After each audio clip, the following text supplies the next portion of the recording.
Hello guys guys कैसे हैं आप सभी। उम्मीद करता हूँ अच्छे होंगे। गाइस टीचिंग एजुकेशन में आप सभी का स्वागत है। गाइस आज हम बात करने जा रहे हैं नेट जीआरएफ के पेपर सेकंड की। जो दोस्तों एजुकेशन यानी जिन लोगों को शिक्षा शास्त्र सब्जेक्ट है उनके लिए क्लास होगी दोस्तों। मीन्स दोस्तों पेपर वन कॉमन होता है और पेपर सेकंड ऑप्शनल होता है।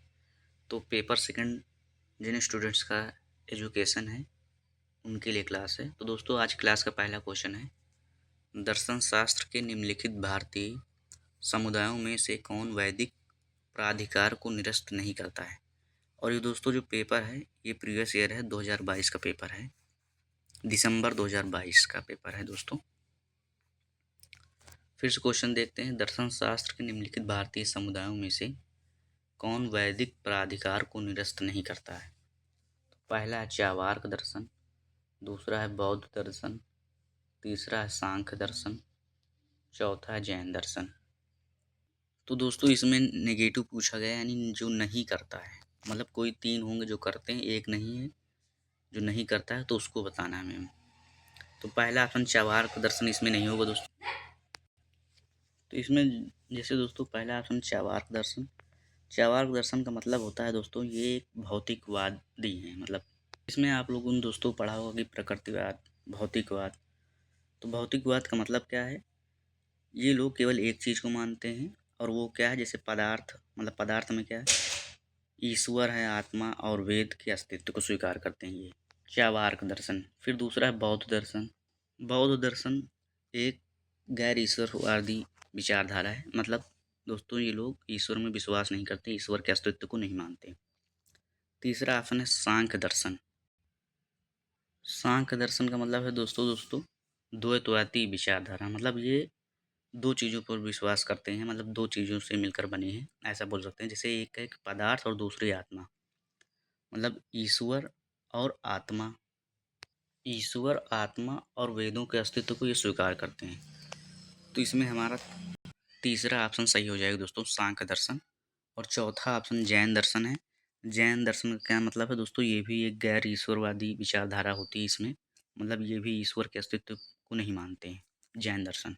उम्मीद करता हूँ दोस्तों आप सभी समझ पाए होंगे। मतलब इसमें जो तीनों ऑप्शन हैं, तीनों ऑप्शन में जैसे बौद्ध दर्शन, जैन दर्शन, इसमें कॉमन बात क्या है कि ये लोग ईश्वर के अस्तित्व पर विश्वास नहीं करते हैं, बौद्ध दर्शन और जैन दर्शन। और चार्वाक दर्शन जो है कि ये क्या है, तो ये एक भौतिकवादी विचारधारा के लोग हैं चार्वाक दर्शन में। मतलब ये किसी एक चीज़ पे विश्वास करते हैं और वो है पदार्थ। पदार्थ में क्या आ जाता है दोस्तों, जैसे ईश्वर पे भी लोग विश्वास करते हैं, आत्मा पे विश्वास करते हैं। फिर दोस्तों नेक्स्ट स्लाइड चलते हैं, अगला क्वेश्चन देखते हैं। अगला क्वेश्चन दूसरा है, निम्नलिखित में से कौन सा सिद्धांत सामाजिक गतिशीलता की अवधारणा से संबंधित नहीं है। मतलब दोस्तों हमें वो ऑप्शन बताना है जो नहीं है। तो पहला ऑप्शन दोस्तों सापेक्षिक वंचना सिद्धांत, दूसरा ऑप्शन है संसाधन जुटाने का सिद्धांत, तीसरा ऑप्शन है राजनीतिक प्रक्रिया सिद्धांत, चौथा ऑप्शन है मानकीय सिद्धांत। तो इसमें दोस्तों क्वेश्चन फिर से देखते हैं क्या है, कौन सा ऐसा सिद्धांत है जो सामाजिक गतिशीलता की अवधारणा से संबंधित नहीं है। अब जैसे सापेक्षिक वंचना सिद्धांत का मतलब क्या है दोस्तों, कि मतलब सापेक्षिक वंचना, वंचन का मतलब किसी चीज़ से वंचित रहना। मतलब यहाँ जैसे सामाजिक गतिशीलता की बात की जा रही, मान लीजिए इस समाज में कोई व्यक्ति है और उसे लगता है कि मैं इस चीज़ के काबिल हूँ, लेकिन उसे समाज ने उस चीज़ से वंचित रखा है। तो ये क्या हो जाएगा दोस्तों, सापेक्षिक वंचना सिद्धांत। अब दूसरा क्या है, संसाधन जुटाने का सिद्धांत। संसाधन का मतलब जैसे दोस्तों मान लीजिए शिक्षा क्षेत्र में तो पढ़ाई की सामग्री है, ये भी संसाधन में आएगा, ये जुटाने का सिद्धांत। संसाधन का मतलब दोस्तों कोई सामग्री किसी चीज़ से, शैक्षिक क्षेत्र से, व्यावसायिक क्षेत्र से। फिर तीसरा ऑप्शन है राजनीतिक प्रक्रिया सिद्धांत। राजनीतिक प्रक्रिया सिद्धांत में क्या है दोस्तों, इसमें दोस्तों राजनीतिक प्रक्रिया सिद्धांत का मतलब कि अवसर क्या, राजनीति में अवसर क्या मिल रहे हैं, क्या दिए जा रहे हैं। जैसे दोस्तों नागरिक अधिकार हैं और पीपीटी आंदोलन विशेषता है, जैसे संरचना और आर्थिक सहायता की बात की जाती है दोस्तों। इसमें राजनीति का मतलब दोस्तों आप सभी समझ पा रहे होंगे कि इसमें मतलब जो कानून नियम बनते हैं, जैसे नागरिक अधिकार है, और इस समय जैसे आप लोग देख ही पा रहे होंगे दोस्तों कि जो SIR का फॉर्म मतलब सर का जो फॉर्म भरा जा रहा है, तो ये भी नागरिकता से ही संबंधित है। तो ये सब कहीं न कहीं राजनीतिक प्रक्रिया सिद्धांत के अंतर्गत ये आता है। चौथा ऑप्शन है मानकीय सिद्धांत। तो इसमें जो हमारा ऑप्शन होगा, यही चौथा ऑप्शन हो जाएगा मानकीय सिद्धांत। अब क्वेश्चन फिर से देखते हैं क्या पूछा जा रहा है।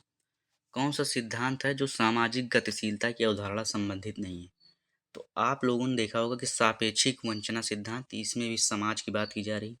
संसाधन जुटाने का सिद्धांत, इसमें भी समाज की बात की जा रही। राजनीतिक प्रक्रिया सिद्धांत, ये तो पूरी तरह समाज पे आधारित है। लेकिन जो मानकीय सिद्धांत ये समाज पे आधारित नहीं है। तो सामाजिक गतिशीलता की अवधारणा संबंधित नहीं है। चौथा ऑप्शन कौन सा? मानकीय सिद्धांत। बाकी तीनों हैं मतलब जो समाज से जुड़े हैं दोस्तों। सापेक्षिक वंचना सिद्धांत मतलब किसी चीज से वंचित रह जाना, तो ये समाज से संबंधित है। संसाधन जुटाने का सिद्धांत सिद्धांत तो ये भी दोस्तों समाज से है। राजनीति तो समाज से ही है दोस्तों। फिर अगला क्वेश्चन है 7 नंबर। शिक्षा प्राप्त करने में निम्नलिखित में से कौन सा प्रत्यक्ष आर्थिक लागत का स्रोत नहीं है? मतलब दोस्तों शिक्षा ग्रहण करने के लिए प्रत्यक्ष आर्थिक लागत का स्रोत कौन सा नहीं है? मतलब प्रत्यक्ष का मतलब डायरेक्ट, जैसे फेस टू फेस, ये मतलब दोस्तों प्रत्यक्ष डायरेक्ट। और इनडायरेक्ट मतलब अप्रत्यक्ष रूप से, मतलब इनडायरेक्टली मतलब फेस टू फेस नहीं होती उसमें बात। ऐसे समझ सकते हैं दोस्तों आप लोग। तो इसमें प्रत्यक्ष स्रोत कौन सा नहीं है? पहला ऑप्शन है शिक्षण शुल्क, दूसरा ऑप्शन है खरीदी गई पुस्तकें, तीसरा ऑप्शन है छोड़ दिए गए अवसर, और चौथा ऑप्शन है यातायात लागत। तो दोस्तों क्वेश्चन क्या है? शिक्षा प्राप्त करने में निम्नलिखित में से कौन प्रत्यक्ष आर्थिक लागत का स्रोत नहीं है? मतलब जो प्रत्यक्ष डायरेक्ट होना चाहिए। तो जैसे शिक्षण शुल्क है तो ये तो डायरेक्ट प्रत्यक्ष होता है भाई, तो ये हो जाएगा हमारा मतलब सही ऑप्शन है। तो यहाँ पर गलत पूछा गया है, तो ये पहला ऑप्शन नहीं होगा। फिर दूसरा है खरीदी गई पुस्तकें, ये भी डायरेक्ट होता है, तो यहाँ पर नहीं पूछा गया है कि आर्थिक लागत का स्रोत नहीं है डायरेक्ट, लेकिन दूसरा है तो ये भी नहीं होगा। अब तीसरा ऑप्शन है छोड़ दिए गए अवसर, तो दोस्तों हमारा ऑप्शन हो जाएगा तीसरा, छोड़ दिए गए अवसर। ये दोस्तों क्या है? ये प्रत्यक्ष आर्थिक लागत का स्रोत नहीं है कि छोड़ दिए गए अवसर। और चौथा ऑप्शन यातायात लागत, ये भी दोस्तों डायरेक्ट होता है मतलब प्रत्यक्ष। भाई यातायात लागत, आप मान लीजिए कोई गाड़ी ले रहे हैं तो जो पैसा देते हैं तो समझ में आता है ना कि भाई GST इतने % लगी, ये सब तो ये डायरेक्ट ही तो हुआ।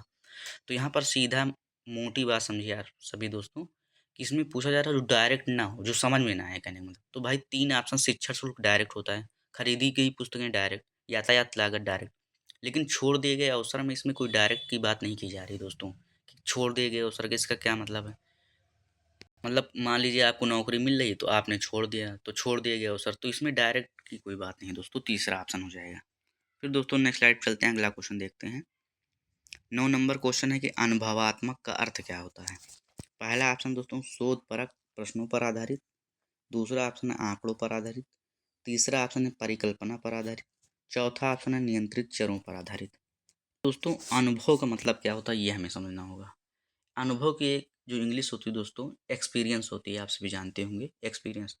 तो ये होता है क्या है, जैसे प्राइवेट में होता है या गवर्नमेंट जॉब में भी होता है, तो उसमें एक्सपीरियंस मांगा जाता है, मतलब आपने उस एरिया में कितने दिन या कितने साल काम किया है। क्योंकि भाई किसी चीज़ का अनुभव तभी होगा जब आप वो चीज़ फेस किए होंगे।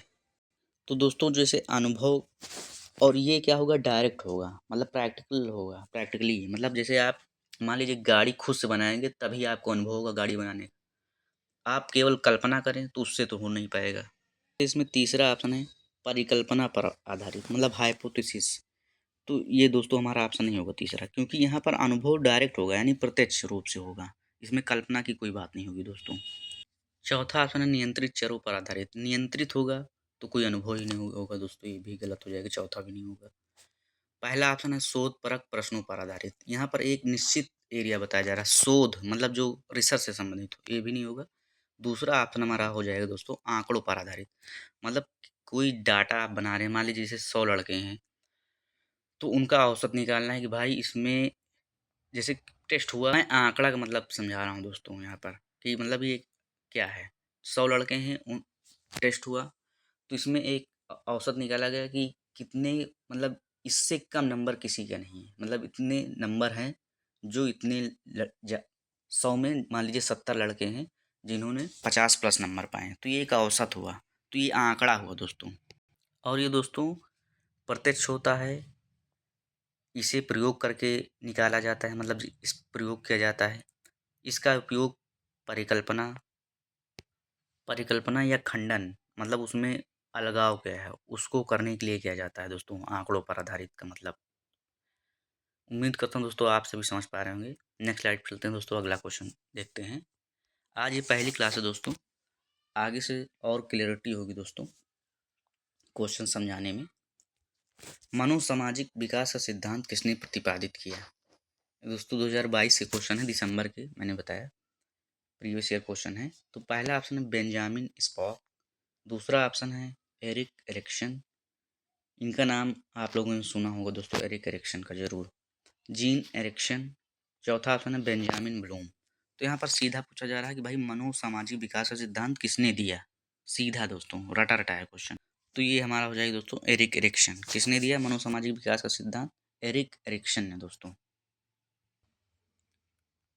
नेक्स्ट स्लाइड चलते हैं दोस्तों, अगला क्वेश्चन देखते हैं। अगला क्वेश्चन है प्रारंभिक बाल्यावस्था के अनुभव संवेदनात्मक ऑब्लिक सामाजिक ऑब्लिक संज्ञानात्मक विकास के लिए विशेष रूप से महत्वपूर्ण होते हैं। यह डैश डैश के विचारों से प्रभावित है। फिर से क्वेश्चन देखते हैं दोस्तों। प्रारंभिक बाल्यावस्था, बाल्यावस्था क्या है? जैसे दोस्तों जीन पियाजे का नाम आप लोगों ने सुना जरूर होगा। अब यहाँ पर प्रारंभिक बाल्यावस्था की बात की जा रही है, तो उन्होंने जैसे 4 अवस्थाओं में बात की है। इंद्रिय जनित संवेदीगामक अवस्था, बाल्यावस्था, माफ कीजिए दोस्तों, इंद्रिय जनित संवेदीगामक अवस्था, पूर्व संक्रियात्मक अवस्था और मूर्त मतलब प्रत्यक्ष और अमूर्त संक्रियात्मक अवस्था। तो उन्होंने 4 बताया। अब यहाँ पर जैसे दोस्तों ये प्रारंभिक बाल्यावस्था, इनकी दूसरी अवस्था की बात हो रही। पहली अवस्था की उन्होंने उम्र बताई जन्म से 2 वर्ष, और दूसरी जो है 2 से 7। तो ये जो प्रारंभिक बाल्यावस्था दोस्तों 2 से 7 वर्ष की बात की जा रही। मेरा कहने का मतलब सिर्फ इतना था, प्रारंभिक बाल्यावस्था की जो बात की जा रही ये 2 से 7 वर्ष के बच्चों की बात की जा रही। तो इनके अनुभव संवेदनात्मक सामाजिक संज्ञानात्मक विकास के लिए विशेष रूप से महत्वपूर्ण होते हैं। ये किससे के विचारों से प्रभावित है, किस वैज्ञानिक के विचारों से प्रभावित है, सीधा ये बताना है दोस्तों आप सभी को। पहला ऑप्शन कार्ल रोजर्स, दूसरा ऑप्शन एडविन गार्डन, तीसरा ऑप्शन सिगमंड फ्रायड, चौथा ऑप्शन है मैक्स वर्दीमर। तो दोस्तों ये प्रभावित है सिगमंड फ्रायड से। किससे? Sigmund Freud. उम्मीद करता हूँ दोस्तों आज क्लास पसंद आई होगी दोस्तों। वीडियो को ज़्यादा से ज़्यादा शेयर कर दीजिएगा, चैनल को सब्सक्राइब कर दीजिएगा। थैंक यू दोस्तों, आप सभी अपना ख्याल रखिएगा। हम सभी नेक्स्ट क्लास मिलते हैं, डेली डेली क्लास होगी दोस्तों। Thank you.